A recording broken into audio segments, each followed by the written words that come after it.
Hi, welcome back to my channel. If you're new here, my name is Jade. I'm a homeschooling mom of 3. My kids are 2, 5, and 9, and we are finishing up our 5th year of homeschooling.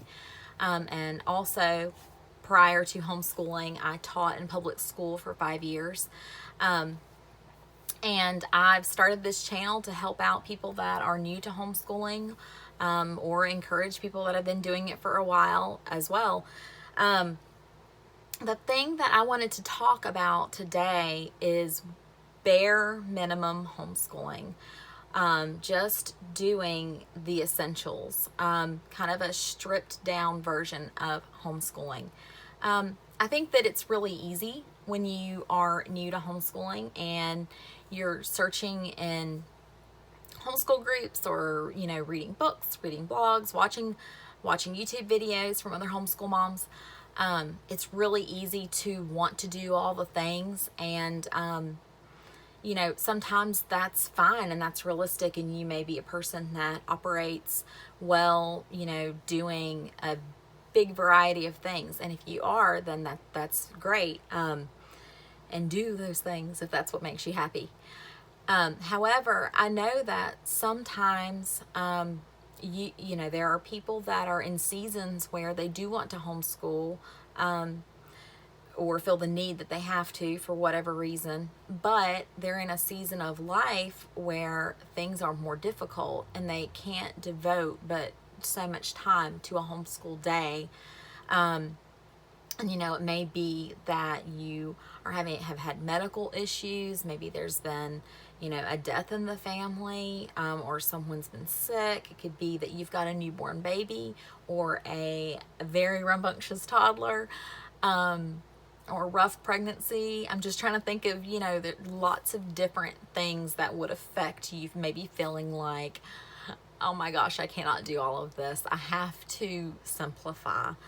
I've had quite a few seasons where I've had to really scale back and do the bare minimum. And, I think anyone who's been homeschooling longer than a handful of years has probably at some point hit a season, for whatever reason, where they have had to scale back. So there's nothing wrong with doing a lot more, but this is more to speak to those of you that feel like this is what I want to do. However, I cannot sit from 8 to 3, with my kid doing school all day long.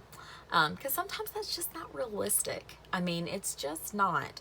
And maybe you're someone that's having to work full time and also do homeschool, and if you are, you certainly can't do 5, 6, 7 hours of school each day. So that's who I'm speaking to, and I'm speaking about this minimalistic homeschooling. Not that this is what everyone should be doing all the time, but just if you are in a season where you need to do it, this is me giving you permission. Not that you need my permission, but sometimes you need to hear it, that it's okay, and it'll be okay in the long run, and it truly, truly will. So my opinion about, what's essential, what can I cut out, what's essential, and this is particularly speaking to those of you with elementary aged children.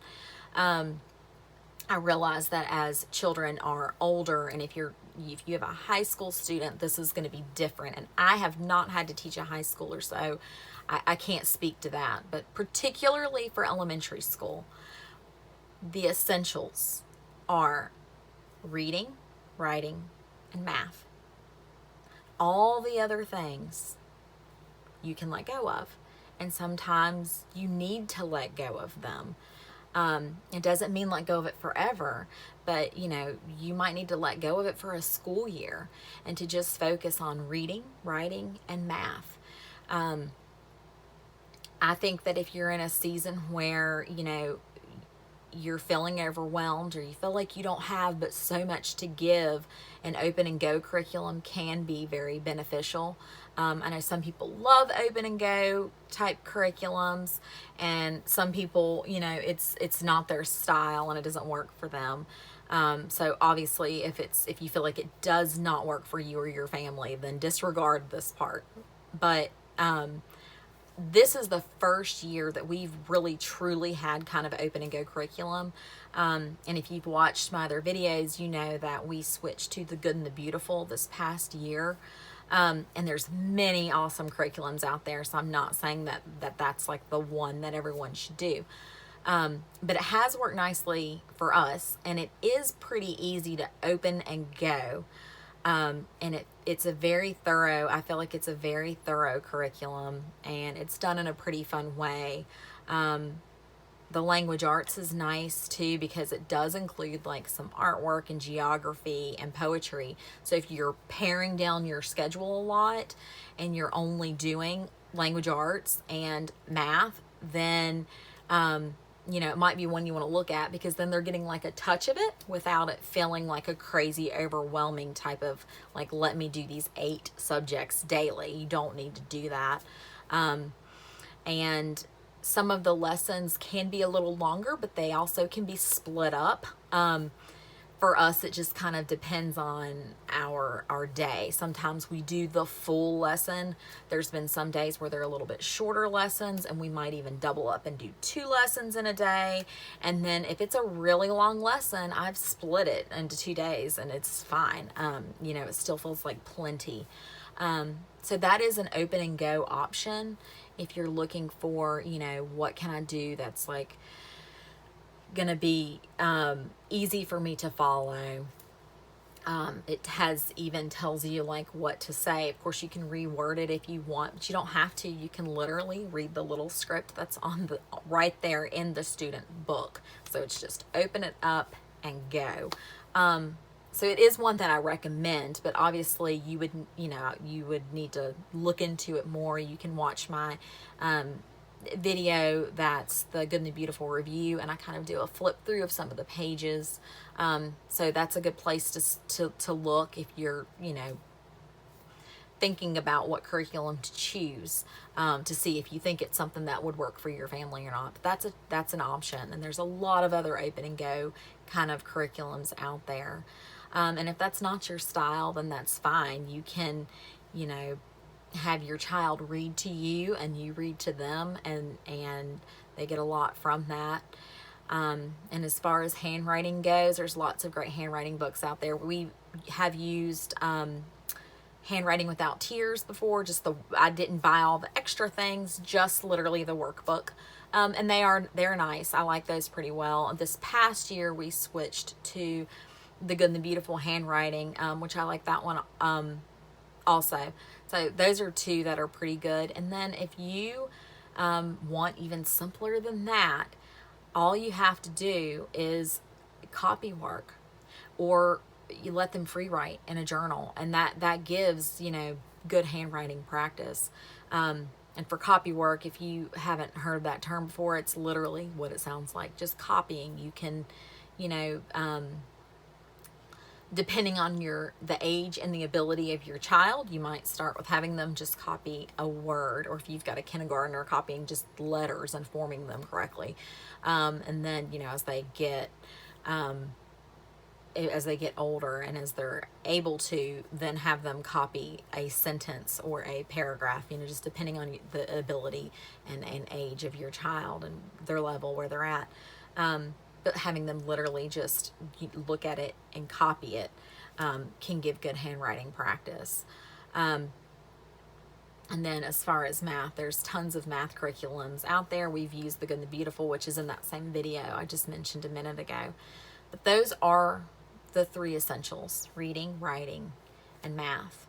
And if you've got an elementary age child, you do not have to do daily science. You do not have to do daily history. You do not have to do daily art or poetry or any of those things. They're nice extras, and I'm not saying not to do them. They're things that I do, not on a daily basis, because we cycle through.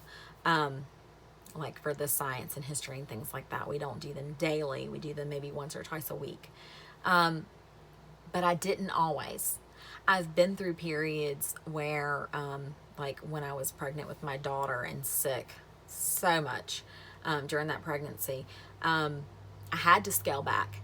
And at that time, I was only homeschooling one. So, and then I had my daughter was a toddler at the time. And so obviously not homeschooling yet. And I had to scale it way back.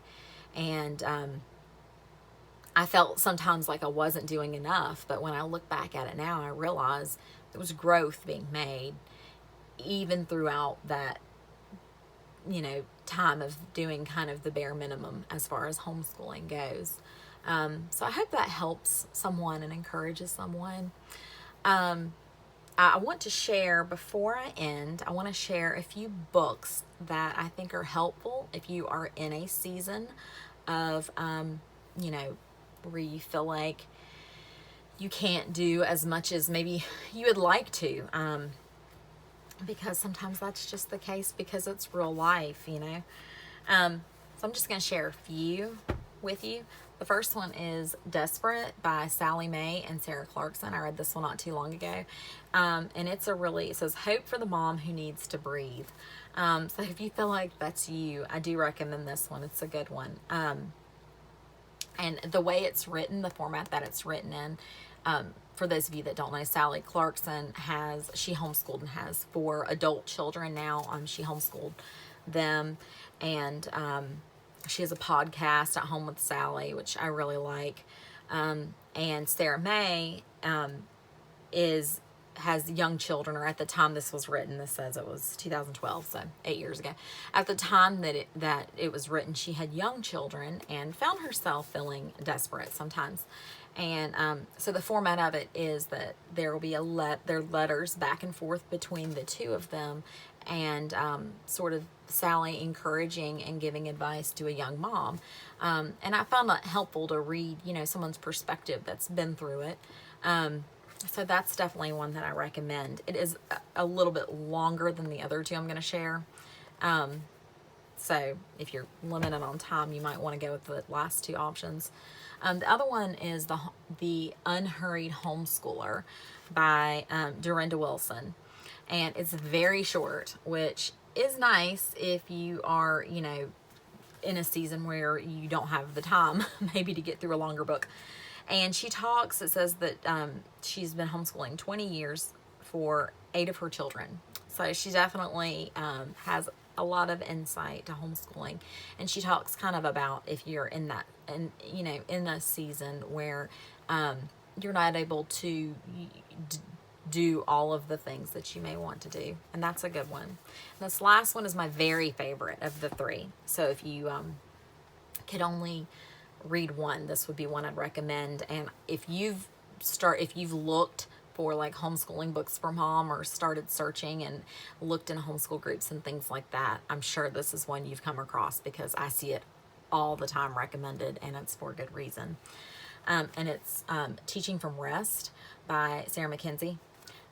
She's the same one who wrote The Read Aloud Family, which I mentioned and recommended in another video.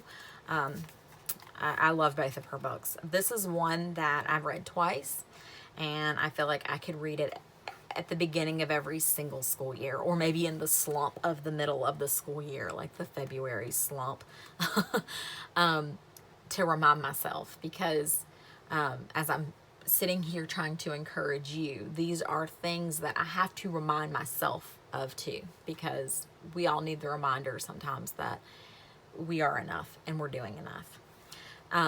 So this one is another one that's really short, as you can see. Okay, and I'm going to end by just reading a short excerpt from Teaching from Rest that I hope you'll find encouraging as well. It says, do less. The most expedient way to simplify your curriculum is simply to track fewer subjects. Who says you need to do math, writing, literature, science, history, foreign language, religion, vocabulary, handwriting, art, music, and poetry all year long? Here's a little secret. You don't.